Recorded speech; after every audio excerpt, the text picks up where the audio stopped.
Hi guys, പമ്പയിലേക്കുള്ള യാത്രയാണ്. കുറേ നാൾ ആഗ്രഹിച്ചെങ്കിലും നടന്നില്ലായിരുന്നു. അപ്പോഴാണ് അരുൺ ബ്രോ നമുക്ക് ഈ വീഡിയോ എഡിറ്റിൻ്റെ വർക്ക് തരുന്നത്. അപ്പോൾ വേണ്ടുന്ന ഫൂട്ടേജ് കളക്ട് ചെയ്യാനായിട്ട് ഞാനും നമ്മുടെ സുഹൃത്ത് ഗോപകുമാറും കൂടെ ഒരു ബൈക്കും എടുത്ത് നേരെ വിട്ടു. ഇപ്പോൾ നിലയ്ക്കലിന് തൊട്ടു മുമ്പുള്ള സ്ഥലത്ത് നിന്നൊരു ചായയൊക്കെ കുടിച്ചുകൊണ്ടിരിക്കുകയാണ്. ഷൂട്ടിംഗ് എന്നൊക്കെ പറയുമ്പോൾ വലിയ ക്യാമറ സന്നാഹങ്ങളുമായിട്ടുള്ള ഷൂട്ടിംഗ് അല്ല കേട്ടോ. ഒരിക്കൽ മായൻ ഷോർട്ട് ഫിലിം ചെയ്തതുപോലെ തന്നെ എൻ്റെ ആൻഡ്രോയിഡ് ഫോണിലാണ് ഷൂട്ട് ചെയ്യുന്നത്. എന്നാലും ഒരു ഫോണിൻ്റെ പരിമിതിക്ക് അപ്പുറത്തേക്ക് നിൽക്കുന്ന രീതിയിൽ ചിത്രീകരിക്കാനായിട്ട് മാക്സിമം ശ്രമിച്ചിട്ടുണ്ട്.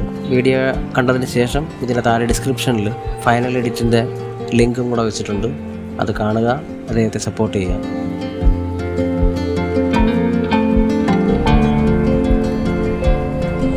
അവിടുന്ന് നേരെ നിലയ്ക്കൽ വന്നു ബൈക്കൊക്കെ പാർക്ക് ചെയ്തിട്ട് ഈ തിരക്ക് പിടിച്ച KSRTC ബസ്സിലാണ് പമ്പയിലേക്കുള്ള യാത്ര.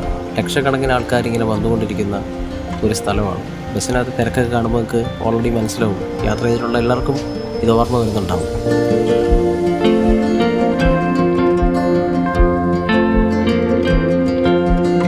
ഏതാണ്ട് 6:45-7 മണിയോടുകൂടി പമ്പയിലെത്തി. സൂര്യോദയവും പമ്പാ നദി ചിത്രീകരിച്ചു.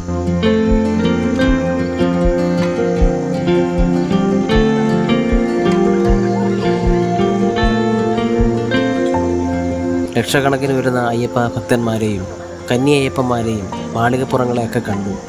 വേണ്ടുന്ന ഭാഗങ്ങളൊക്കെ നമ്മൾ ചിത്രീകരിച്ചു.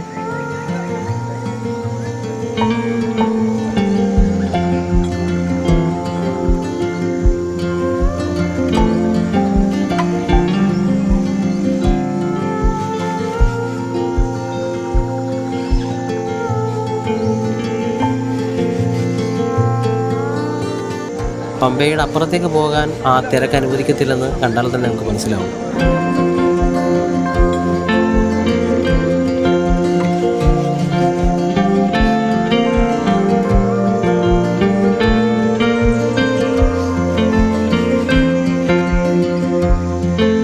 എന്നാലും കുറേ നേരം നമുക്ക് വേണ്ടുന്ന ഫൂട്ടേജസ് ഒക്കെ കളക്ട് ചെയ്തതിന് ശേഷം വഴിയിൽ കണ്ട വാനരന്മാരെയൊക്കെ കണ്ട് വീഡിയോ ഒക്കെ പകർത്തി ഞങ്ങൾ തിരിച്ചു പോകും.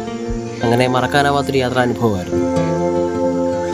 ഏകദേശം 1 വർഷത്തോളമായിട്ടുണ്ട് ചാനൽ വീഡിയോ ചെയ്തിട്ട്. അത് ചാനലിന് ഒരു ചെറിയ പണി കിട്ടിയത് കൊണ്ടാണ്. കോമഡി വീഡിയോസും മറ്റുമായിട്ടൊക്കെ ഞാനിങ്ങനെ ചാനൽ ലൈവാക്കി നിർത്തിയെങ്കിലും മീനിങ് ഫുള്ളായിട്ടുള്ളൊരു വീഡിയോ ഇതേവരെ പിന്നീട് ചെയ്യാൻ പറ്റിയില്ല. തീർച്ചയായിട്ടും നമ്മുടെ ചാനലിലേക്ക് VFXനെ കുറിച്ചുള്ള വീഡിയോ, സിനിമയെക്കുറിച്ചുള്ള വീഡിയോ ആയിട്ട് ഞാൻ തിരിച്ചു വരും. കാണാതിരുന്നപ്പോൾ അന്വേഷിച്ചിരുന്ന വളരെ കുറച്ച് ആളുകൾ മാത്രമേ ഉണ്ടായിരുന്നുള്ളൂ. അവരെയൊക്കെ തീർച്ചയായിട്ടും ഓർക്കുന്നു. അപ്പോൾ അടുത്ത വീഡിയോയിൽ കാണുന്നത് വരെ വണക്കം.